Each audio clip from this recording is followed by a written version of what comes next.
নিষেধাজ্ঞা শেষ, তাই তো নদীতে জাল ফেলতে শুরু করেছেন জেলেরা। টানা ২২ দিনের নিষেধাজ্ঞা চলমান ছিল মা ইলিশ রক্ষায়। তবে নিষেধাজ্ঞাও শেষ, ইলিশও শেষ, এমনটাই বোঝা যাচ্ছে জেলেদের কথায়। নিষেধাজ্ঞা অমান্য করে নয়, বরং সময়সীমা শেষ হওয়ার পরই নদীতে নেমেছেন শত শত জেলে।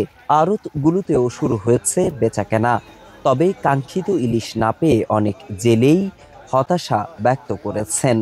বলছেন, যে পরিমাণ মাছ পান তাতে খরচই ওঠে না ঠিকঠাক। ফজরের আগে আমরা 5 জন নামছি গাঙ্গে। এরপরে যেই মাছ পাইছি মনে করে বেচা কিনে তেল খরচ গিয়ে আমাকে হাজিরা আইয়ে না। এই 200, 250, 300 টাকা পাওয়া যায়, কোন সরকারি হাজিরা পাওয়া যায় না। যে নদীতে অনেক মনে করো না 2টা বাজে খের মধ্যে নামছি, গিয়া এই যে মাছ ধরে এলাম, হয়তো এই মাছ ধরে কোনো সংসার চলে না। অভিযানও বইয়া রয়েছে জাল বাইরা কিলিগা, যদি পুলিশে ধরা লইয়া জায়গা তো নিয়ে জেল দিব, কি সংসার চালামো না কিস্তি চালামো, এলিগাজার মানে বৈশা রয়েছে অনেক। এই মাছ ধরে কোনো পদ্ধতি হতে না অনেক। ব্যবসায়ীরা বলছেন, অভিযান শেষে বর্তমানে মাছ তুলনামূলক ভাবে কম পাওয়া যাচ্ছে। তবে মাছের যোগান না বাড়লেও দাম প্রায় আগের মতোই চলমান রয়েছে।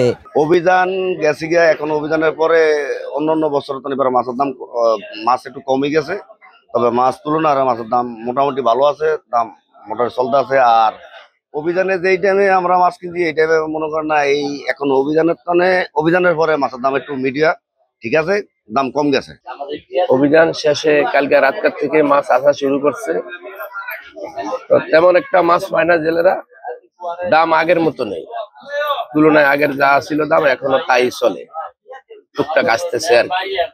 ২৬ অক্টোবর রোববার ভোর থেকেই চাঁদপুর সদর উপজেলার অন্যতম হরিণা মাছ ঘাট ক্রেতা বিক্রেতায় সরগরম হয়ে ওঠে।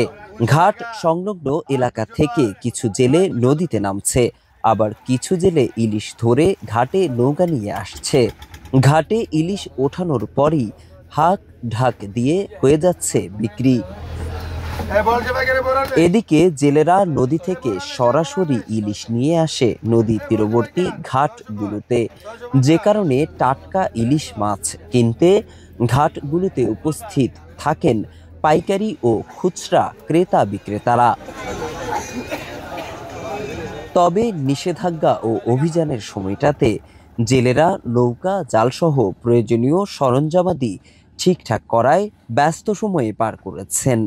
অপেক্ষায় ছিলেন কবে শেষ হবে সময় এবং নৌকা ও জাল নিয়ে নামবেন মাছ ধরতে।